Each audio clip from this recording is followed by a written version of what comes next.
नमस्कार साथियों, स्वागत है आप सभी का खान ग्लोबल स्टडीज में। उम्मीद करता हूं आप सभी लोग बहुत बढ़िया होंगे।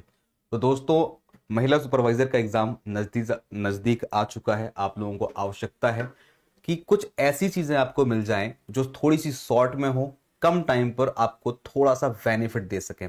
दोस्तों, आज आप जो ये वीडियो देख रहे हैं, इसको रिकॉर्डेड फॉर्मेट में देने का सिर्फ एक उद्देश्य है कि आपके समय की थोड़ी सी बचत हो। लाइव क्लास में कई बार हम बात करने के चक्कर में या फिर आपके कमेंट्स देखने के चक्कर में समय का ध्यान नहीं रख पाते हैं और ज्यादातर जगह आपको ये देखने को मिलता होगा।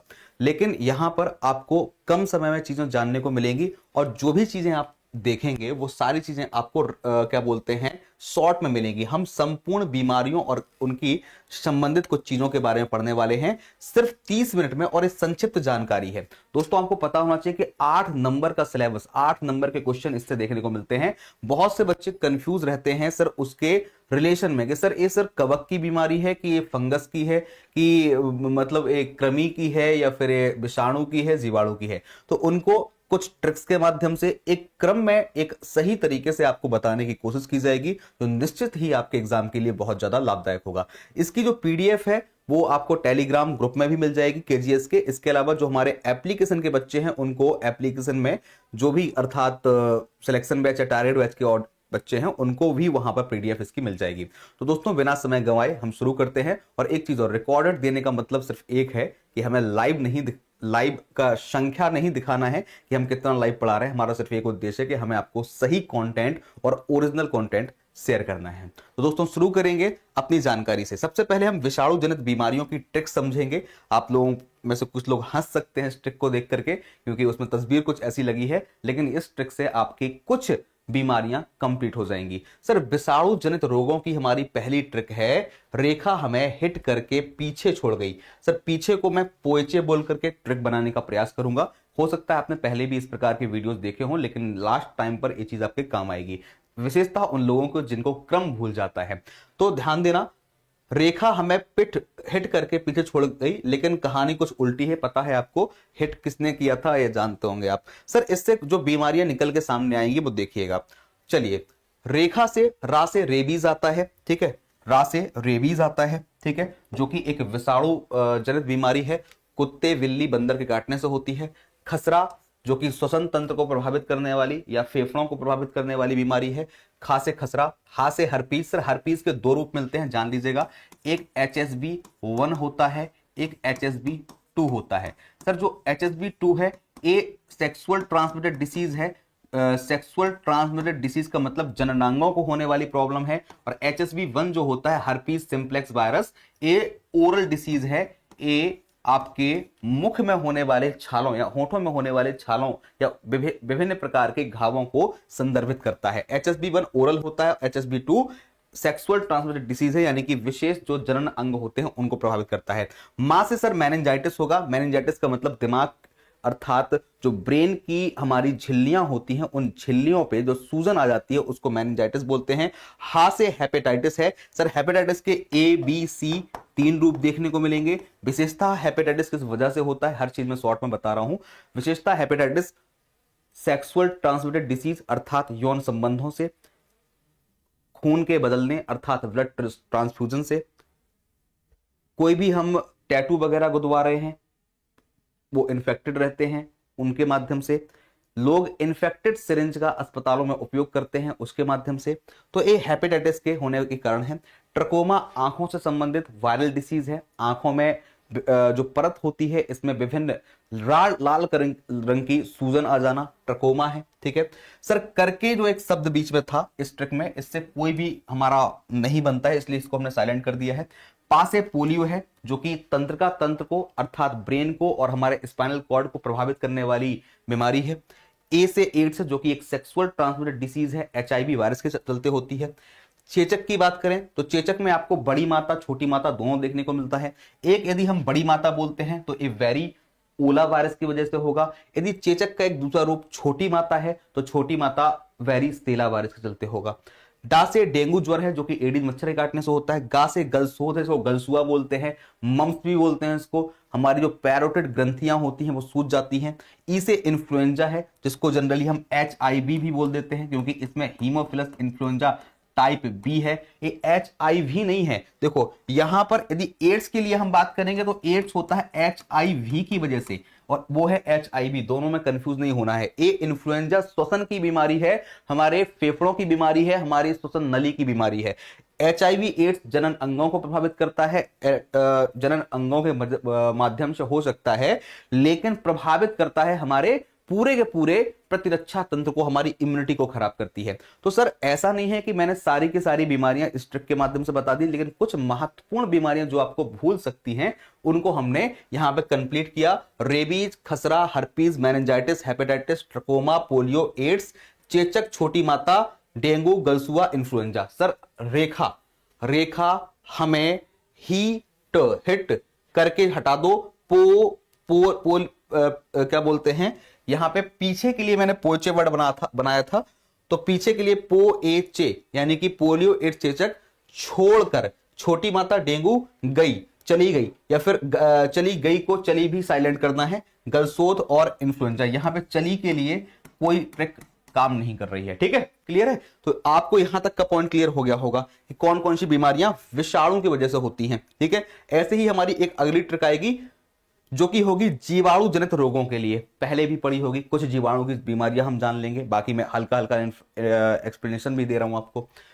ट्रिक्स की बात करते हैं तो इसमें जीएसटी पंडित का टीका न्यू है। पहले आप पंडित का टीका न्यू से जो बीमारियां बन रही हैं उनको देख लो। सर पा से प्लेग है, चूहे के पिस्सू की वजह से होता है। डा से डिफ्थीरिया है, गले में होने वाली सूजन, गलघोंटू बोलते हैं। टा से टाइफाइड है, हमारी आंतें प्रभावित हो जाती हैं। का से काली खांसी है, हुपिंग कफ है, फेफड़ों में और श्वसन तंत्र में प्रॉब्लम होती है। टा से टिटनेस है, इसको बंद जबड़ा, धनुर्वात, धनुष टंकार बोलते हैं। ठीक है, घाव के माध्यम से, जंग लगे लोहे के माध्यम से फैल सकता है। और टिटनेस जो है क्या बोलते हैं, इसकी वैक्सीनेशन भी है। वैक्सीनेशन खैर बहुत सारी बीमारियों का है, उस पर हम नहीं जाएंगे। का होता है सर कुष्ठ रोग, जिसको लेप्रोसी बोलते हैं। ठीक है, न्यू से निमोनिया, ये भी बच्चों को ज्यादातर होती है, बड़ी सर्दी बोलते हैं, घरघराहट की आवाज आती है। श्वसन तंत्र और फेफड़ों में क्या बोलते हैं, म्यूकस भर जाता है। एल्वियोली में एक तरल चिपचिपा पदार्थ जिसको बलगम बोलते हैं वो भर जाता है। हा से हैजा है जो कि गंदगी की वजह से होता है, इसके चलते डायरिया भी हो जाता है, पेट खराब हो जाएगा। सर पंडित का टीका न्यू है से जो बीमारियां बन रही हैं सारी की सारी जीवाणु की, अर्थात ये सारी की सारी बैक्टीरियल डिसीज है, बैक्टीरिया के माध्यम से होने वाले डिसीज हैं। आप बोलेंगे सर जीएसटी क्या था? जीएसटी के माध्यम से भी बैक्टीरिया की डिसीज है, लेकिन जीएसटी में जो जी और एस से आपकी बीमारियां बनती हैं वो एक प्रकार से सेक्सुअल ट्रांसमिटेड डिसीज है। जैसे कि जी से बन जाएगा गोनोरिया, ठीक है, जी से बन जाएगा गोनोरिया और एस से बन जाएगा सिफिलिस। ये दो ऐसी बीमारियों के मैंने नाम बताए हैं जो कि दोनों की दोनों सेक्सुअल ट्रांसमिटेड डिसीज है, यानी कि यौन संचारित रोग है, लेकिन बैक्टीरिया की वजह से होते, इसलिए जीएसटी इसमें साथ लिख दिया था। ठीक है, अब हम अगली बीमारी की बात करते हैं सर, कवक जनित रोग। कवक का मतलब होता है सर फंगस। किसकी बात कर रहा हूं सर मैं? फंगस का। सर फंगस से कौन कौन सी बीमारियां, गिनती की 4-5 बीमारियां हैं जो फंगस की आपको याद रखनी है, जो बहुत ज्यादा महत्वपूर्ण है। सर एक ट्रिक है इसकी, गंजा दामाद खाए फ्रूट। गंजा से एक बीमारी आएगी सर गंजापन, दामाद से बीमारी आएगी दमा को अस्थमा बोलते हैं। कुछ होते हैं लोग फुसफुस यूज करते हैं, जैसे उनकी सांस फूलने लगती है, ठीक है, उसको अस्थमा। खाए से हो जाएगा सर खाज खुजली, जिसको एस्केवीज भी कहा जाता है, और फ्रूट से हो जाएगा एथलीट फुट। ये 4 जो बीमारियां लिखी हैं मैंने, एक कवक जनित बीमारियां हैं, इस ट्रिक के माध्यम से हम याद कर सकते हैं। सर इनका जो सामने लिखा है ये इसका कवक का नाम है। कौन सा? ये सर जो लिखा है एक कवक का नाम लिखा है, बहुत इजीली हम इसको याद करवाएंगे ट्रिक के माध्यम से। सर एक क्या है, एक कवक की बीमारी है, कवक से होने वाली बीमारी है, और ये उस कवक के नाम लिखे हुए हैं जो आप यहां पर देख पा रहे हैं। ठीक है सर, बहुत इजीली याद करें, दो तो बहुत आसानी से याद हो जाएंगे। गंजापन को टिनिया कैप्टिस कहा। कैसे सर? सुनिए, टिनिया गंजापन में भी आ रहा है, टिनिया एथलीट फुट में भी आ रहा है। पीछे वाला शब्द देखिए, जो गंजा व्यक्ति होता है वो कैप लगाता है, कैप का मतलब टोपी लगाता है, तो हमने याद कर लिया गंजा व्यक्ति टोपी लगाता है तो उसको टिनिया कैप्टिस बोल दिया। यहां लगा ली कैप, टिनिया कैप्टिस हो गया। सर जो एथलीट फुट है, फुट का मतलब क्या होता है सर? पैर। एथलीट फुट जो बीमारी है स्किन की डिसीज है, स्किन खराब होती है, मोस्टली पैरों की स्किन खराब होती है। ठीक है सर, फुट का मतलब क्या होता है? पैर। पैर, पैर से जोड़ सकते हो पैडल, तो टिनिया पैडिस, फुट से पैर, पैर से पैडिस, फुट से पैर, पैर से पैडिस।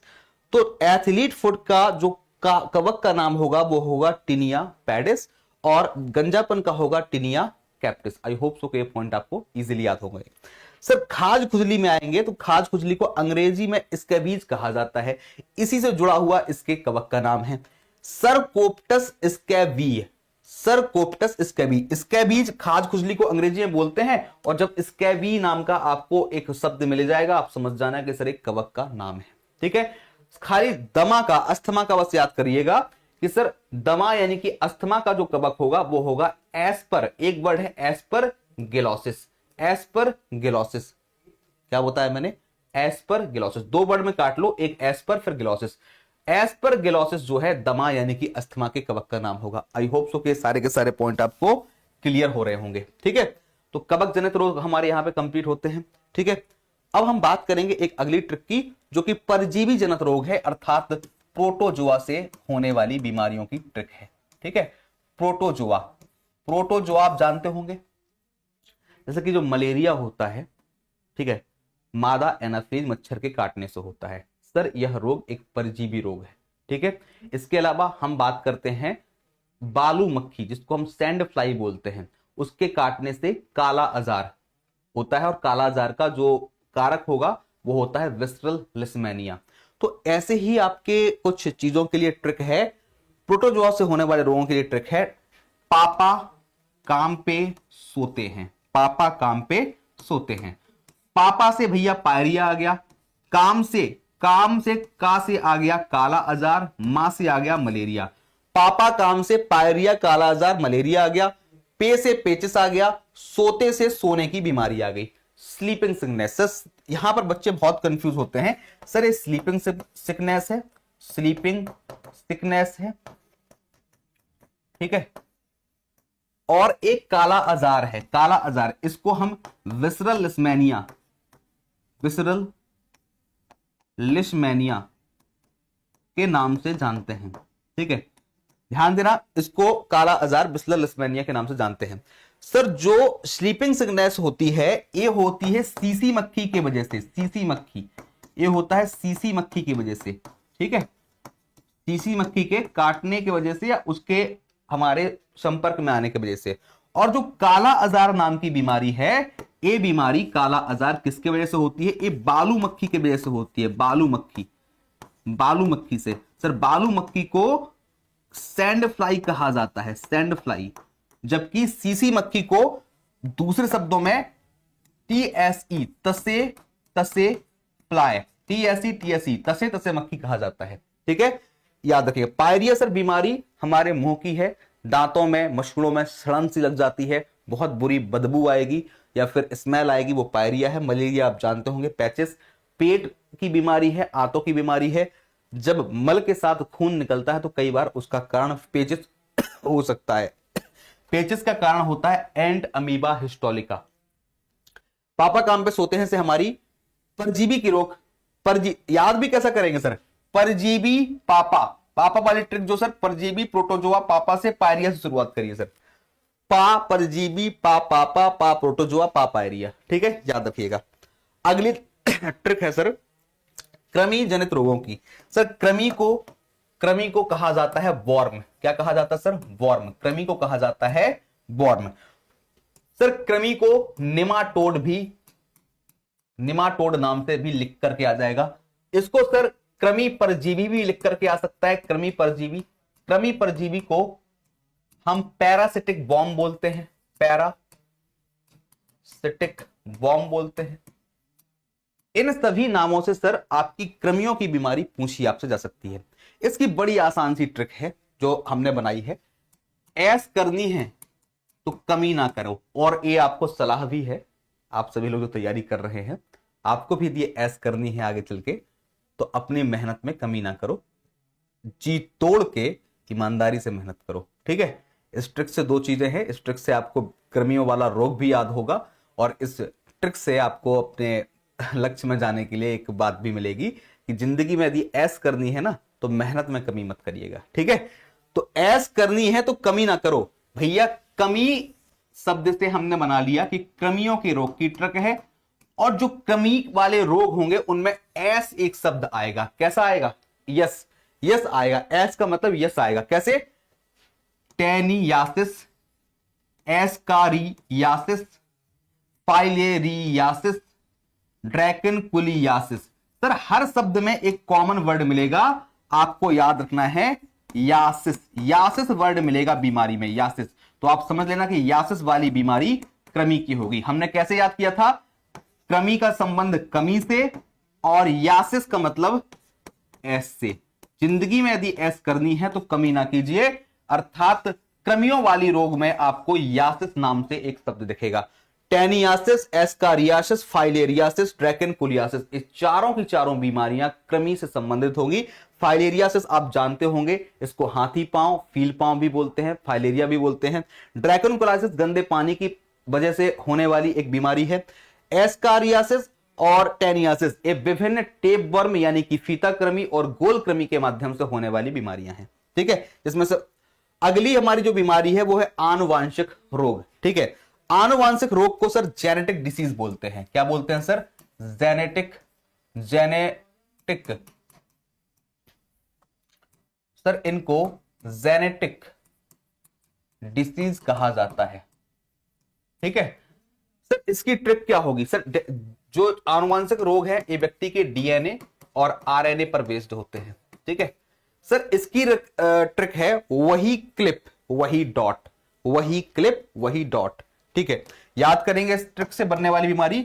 वा से वर्णांधता। वर्णांधता का मतलब है जब व्यक्ति लाल रंग में और हरे रंग में पहचान ना पाए, यानी कि लाल और हरा उसको नहीं दिखता है, उसको वर्णांधता बोलते हैं। जब रंगों को नहीं पहचान पाता, इसको सीबी कहा जाता है, कलर ब्लाइंडनेस।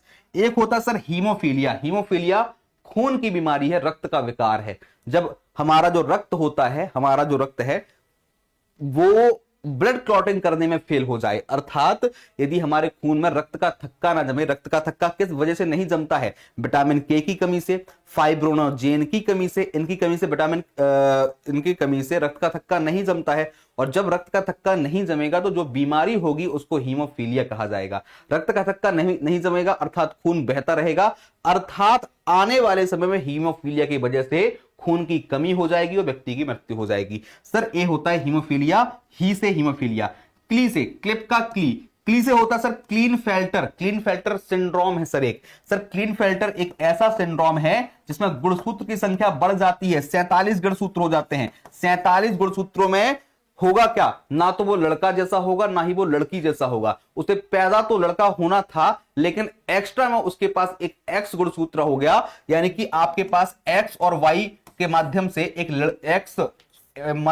एक्स और वाई के माध्यम से एक लड़का पैदा होने वाला था, लेकिन उसमें एक्स नाम से एक ऐसा गुणसूत्र जुड़ गया जिसकी वजह से वो एक्स वाई एक्स में आ गया। अर्थात उस व्यक्ति के लक्षण जो होंगे, एक है वो लड़का लेकिन लक्षण जो होंगे वो लड़की जैसे हो जाएंगे, अर्थात वो व्यक्ति किन्नर बन जाएगा, ट्रांसजेंडर बन जाएगा। उसको क्लीनफेल्टर या क्लाइनफेल्टर सिंड्रोम बोलते हैं। 47 गुणसूत्र में।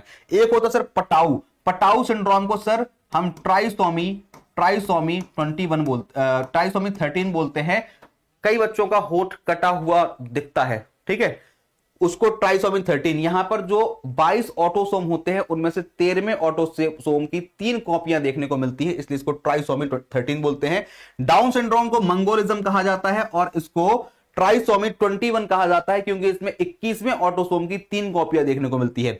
टर्नर सिंड्रोम, जब हमारे जो 46 गुणसूत्र होने वाले थे उनमें से एक कम हो जाए, अर्थात 45 गुणसूत्र देखने को मिले, तो होता क्या है, अधिकांश लड़कियों की ऐसे में हाइट काफी कम रह जाती है। जब हाइट कम हो जाएगी तो उसको हम टर्नर सिंड्रोम बोलेंगे। तो आपको 6 तो याद हो गए आनुवांशिक रोगों से। वर्णांधता, वा से, ही से हीमोफीलिया, क्ली से क्लीनफेल्टर, पा से पटाऊ, वा से वही से यहां पर कोई ट्रिक नहीं है, वही को छोड़ दीजिएगा। डार्ट से यहां पे डाउन सिंड्रोम और टा है। इसके अलावा और भी बहुत सारे अनुवांशिक रोग हैं, जैसे कि हम एग्जांपल के लिए बात करें, उनकी ट्रिक नहीं थी, इस पे बता देता हूं। Sickle cell anaemia, sickle cell anaemia हाँ आनुवांशिक रोग है। सिकल सेल अनीमिया के अलावा थैलासीमिया नाम से आपको एक बीमारी मिलेगी, थैलासीमिया, यह भी एक आनुवांशिक रोग है, ठीक है। थैलासीमिया हो जाएगा, सिकल सेल एनीमिया हो जाएगा, हीमोफीलिया हो जाएगा, दीज ऑल आर आनुवांशिक, ये सारे के सारे जेनेटिक डिसीज हैं। याद रखेंगे इस पॉइंट को, क्लियर होगी बात। चलिए आगे हम बात करते हैं। अब हम बात कर रहे हैं सर यौन संचारित रोगों की कोई ट्रिक है क्या? तो ट्रिक तो नहीं है, लेकिन चीजें बहुत आसानी से आपको एक बार में याद करवा दूंगा। सर ऐसे रोगों के बारे में बता रहा हूं जो सेक्सुअल एक्टिविटीज के चलते फैल जाते हैं। जैसे कि एग्जांपल की बात कर रहे हैं हेपेटाइटिस बी, जिसको HBV भी कहा जाता है, या हेपेटाइटिस सी HCV कहा जाता है। सर ए वायरस के कारण होने वाली बीमारी है। ऊपर के जो पॉइंट दिख रहे हैं, 4 आपको वायरस के कारण दिख रही हैं, नीचे के जो 5 हैं वो बैक्टीरिया, वायरस का मतलब ये विषाणु से होती है। 4 बीमारियां विषाणु की STD है, ठीक है, ए जीवाणु बैक्टीरिया की STD है, और नीचे वाली प्रोटोजोआ यानी कि परजीवी की STD है। सर आपको बहुत इजीली इसका उत्तर याद करवाएंगे। एड्स तो आप जानते होंगे वायरस से होता है, HIV वायरस से। Human papilloma virus sir HPV को ह्यूमन पैपिलोमा वायरस या फिर सर्वाइकल कैंसर बोलते हैं। महिला की सर्विक्स यानी कि वजाइना का एक मिडल पार्ट है जिसको सर्विक्स बोलते हैं, वहां पे होने वाला कैंसर है, वायरस की वजह से होता है। एक होता है सर हर्पीज। हर्पीज 2 प्रकार के हैं, एक HSV1 है, एक HSV2 है। हर्पीज का जो HSV1 है वो वायरस के अलावा अन्य चीजों से भी हो सकता है, इसलिए हम जो वायरस में सेक्सुअल ट्रांसमिटेड डिसीज रखते हैं वो सिर्फ HSV2। HSV का फुल फॉर्म होता है हर्पीज सिंप्लेक्स वायरस 2 वाला जो हर्पीज होगा वो एक सेक्सुअल ट्रांसमिटेड डिसीज होगा वायरस का। सर बैक्टीरिया के माध्यम से कौन कौन से STD हैं? क्लेमाइडिया, गोनोरिया, सिफिलिस, बैक्टीरियल वेजिनोलिस और पेल्विक सूजन की बीमारी, PID बोलते हैं, पेल्विक इन्फ्लामेटरी डिसीज। पेल्विक का मतलब महिला का जो नीचे का श्रोणी भाग होता है जहां पर विभिन्न प्राइवेट पार्ट स्थित होते हैं, उस पूरे एरिया को हम पेल्विक बोलते हैं। उस पेल्विक भाग की सूजन को PID कहा जाता है, जो कि बैक्टीरियल इन्फेक्शन के चलते हो सकती है, और ये सारे के सारे आपके सेक्सुअल ट्रांसमिटेड डिसीज हैं। अगली बीमारी है ट्राइकोमोनाइसिस। ट्राइकोमोनाइसिस एकमात्र ऐसी बीमारी है जो STD है और जो परजीवी वाले STD के बाद यानी कि प्रोटोजोआ के माध्यम से होती है। सर आपको यहां पर ये सारे के सारे सेक्सुअल ट्रांसमिटेड डिसीज को एक लिस्ट में देने का प्रयास किया है। सर एक बार और देख लो, बहुत अच्छी ट्रिक से, बहुत अच्छे डायग्राम के माध्यम से, वायरस के माध्यम से होने वाले जो सेक्सुअल ट्रांसमिटेड डिसीज हैं वो कौन कौन से हैं? HCV यानी कि हेपेटाइटिस सी की बात कर रहा है, HBV हेपेटाइटिस बी की बात कर रहा है, HPV ह्यूमन पैपिलोमा वायरस यानी कि सर्वाइकल कैंसर की बात कर रहा है, HIV की तीसरी स्टेज में एड्स हो सकता है, आपको पता होना चाहिए, ठीक है। A human immuno deficiency virus है, HSV2 हर्पीज सिंप्लेक्स वायरस है यानी कि हर्पीज है। सर वायरस के माध्यम की 5 बीमारी मैंने बताई यहां पे। बैक्टीरिया यानी कि जीवाणु के माध्यम से होने वाली जो सेक्सुअल ट्रांसमिटेड डिसीज है वो कौन कौन सी हैं? क्लेमाइडिया, गोनोरिया, सिफिलिस, PID यानी कि पेल्विक इन्फ्लामेटरी डिसीज। ये आपकी महत्वपूर्ण बीमारियों की मैंने यहां पे जानकारी दी है। तो दोस्तों अभी तक करीबन लेक्चर 23 मिनट का हो चुका है, 23 मिनट का हो गया है। इतनी देर में मैंने आपको जितनी भी महत्वपूर्ण बीमारियां यानी कि जो हम करीबन 15 से 20 क्लास में पढ़ते हैं उसको 20 मिनट में पढ़ाया है, लेकिन यहां पर हमने कोई चीज डिटेल में नहीं पढ़ी है। डिटेल में सर अब जो टाइम बचा है उसमें हम चीजों को डिटेल में नहीं पढ़ा सकते हैं। हम चीजों को या तो रिवाइज कर सकते हैं, पहले से पढ़ के रखा है तो, या फिर सर हम उनको शॉर्ट पे। तो कोशिश की गई है मेरे द्वारा दोस्तों कि जो एक विस्तृत डेटा है, जो विभिन्न चीजों की बीमारी है यानी कि बैक्टीरिया की, विषाणु की, परजीवी की, कृमि की, यौन संचारित, तो सभी प्रकार की सर बीमारियों को उन 22-23 मिनट में एक लिस्ट के माध्यम से याद करवाने का प्रयास किया है। इसको बहुत प्रॉपरली देखिएगा, यकीन मानना दोस्तों कि एग्जाम में इसका बहुत ज्यादा फायदा मिलेगा। इसके अलावा जो दूसरा टॉपिक है उसको मात्र 2 से 3 मिनट में आपको दिखाऊंगा, क्योंकि वो टॉपिक है सर इंक्यूबेशन पीरियड का, IP का। सर अगला टॉपिक जो है वो ऊष्मायन अवधि का है। ऊष्मायन अवधि का है। ऊष्मायन अवधि के बारे में थोड़ी सी जानकारी देना चाहता हूं सर, ये क्या होती है। सर विभिन्न बीमारियों का IP होता है। IP का मतलब होता है इंक्यूबेशन पीरियड।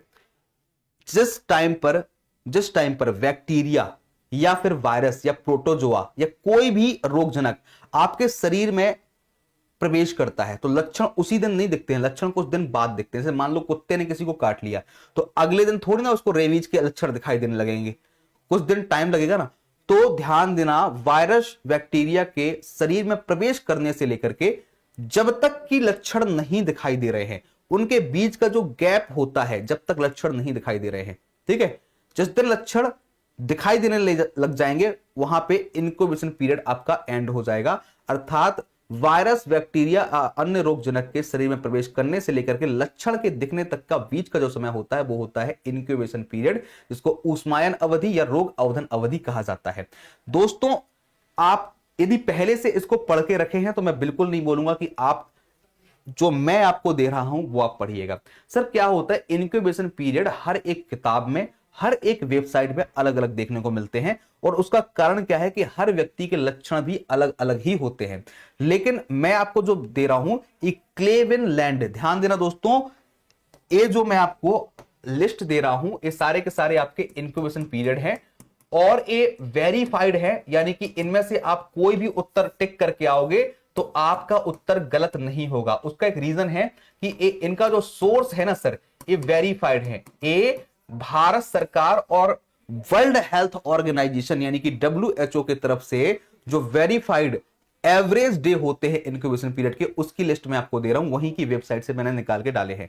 लेकिन मैं आपको दोबारा बोल रहा हूं, आपको यदि पहले से प्रॉपर तरीके से आपने आईपी पढ़ा है तो उसको चेंज मत करना, एक बार मिलान कर लेना। यदि आपको लगे कि हमें चेंज करना चाहिए, हमारा वाला गलत हो सकता है, तो आप चेंज करिएगा, क्योंकि सर इस पे कंफ्यूजन होता है। जनरली 19-20 यदि फर्क होगा, जैसे कि मान लो किसी का 10 से 12 दिन इंक्यूबेशन पीरियड है और मैं आपको यहां पे 12 से 14 दिन पढ़ा रहा हूं, सर दोनों उसको सही माना जाएगा। जब प्रश्न में ऑप्शन भी पूछेगा ना व्यापम, तब भी वो रिलेवेंट ऑप्शन देगा, वो ऐसे अंतर वाले नहीं देगा कि एक एक दिन के अंतर के ऑप्शन दे दे, बिल्कुल नहीं देगा।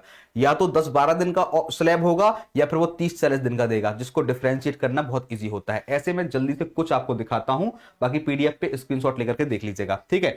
Adeno virus, chicken pox, common cold, covid, hand, foot and mouth disease, influenza, measles का मतलब खसरा है, ठीक है। यहां पर फीवर है जो कि ग्लैंडुलर या फिर मोनोन्यूक्लियोसिस फीवर है। पिंक आई बैक्टीरियल भी हो सकते हैं, पिंक आई वायरल भी हो सकते हैं। सबके लिखे हुए हैं, अंग्रेजी में लिखा है, पढ़ लेना। 10 से 21 दिन, 12 घंटे से 3 घंटे, 2 से 14 दिन, इस तरीके से आपको इंक्यूबेशन पीरियड पढ़ने को मिल जाएंगे। यहां पर रुबेला का, आरएसबी का, स्ट्रेप थ्रोट यानी कि गले की खराश का, टिटनेस का, वॉकिंग निमोनिया का, सबके आपको अंग्रेजी में लिखे हैं 4 to 6 डेज, 2 to 5 डेज। एक बार इसको आप स्क्रीनशॉट लेके पढ़ सकते हैं। और कुछ बीमारियां हैं, सेक्सुअल ट्रांसमिटेड डिसीज है, सेक्सुअल ट्रांसमिटेड इन्फेक्शन है, एसटीआईज हैं, chlamydia, genital warts, gonorrhoea, herpes, HIV, syphilis, सारे के सारे यहां पर आपको देखने को मिल जाएंगे। ई कोलाई इन्फेक्शन एक्यूट है, गियार्डिस का, नोरोवायरस, रोटावायरस, साल्मोनेला इन्फेक्शन, सभी महत्वपूर्ण चीजों के आपको यहां पे इंक्यूबेशन पीरियड मिल जाएंगे। आप स्क्रीनशॉट लेकर के इनको अवश्य पढ़ लीजिएगा। उम्मीद करता हूं दोस्तों कि इस क्लास को बनाने में 5-7 मिनट नहीं, 4-5 घंटे या 3-4 घंटे लगे थे एक एक चीजों को निकालने के लिए, और पूरा विश्वास है कि एक बहुत ही लाभदायक चीज होगी। मात्र 30 मिनट की मैंने क्लास कही थी, 30 मिनट से भी कम समय में एक क्लास कंप्लीट हुई और बहुत बेहद महत्वपूर्ण जानकारी आपको प्रोवाइड हुई। ये निश्चित ही काम आएगी। ऐसे और वीडियो आपको केजीएस के इस चैनल पर मिलेंगे, इसको सब्सक्राइब कर लीजिएगा। एग्जाम से पहले आपके पास बहुत सारे ऐसे शॉर्ट वीडियोस आएंगे 30 मिनट 20 मिनट वाले, जो एकदम माल के होंगे। माल का मतलब जो पूरा छान करके बनाया जाता है ना, उसके होंगे, और एक काम भी आएंगे। तो आपको अगला कौन सा टॉपिक चाहिए है कमेंट कर देना। क्लास कैसी लगी है बताना, हमारी मेहनत कैसी लगी कि चीजों को शॉर्ट में दिया जा रहा है, काम की इंफॉर्मेशन दी जा रही है कैसी लगी, रिलेवेंट इंफॉर्मेशन दी जा रही है कैसी लगी, एक अवश्य बताइएगा। मिलते हैं अगले वीडियो में। सभी को थैंक यू। जय हिंद, जय भारत।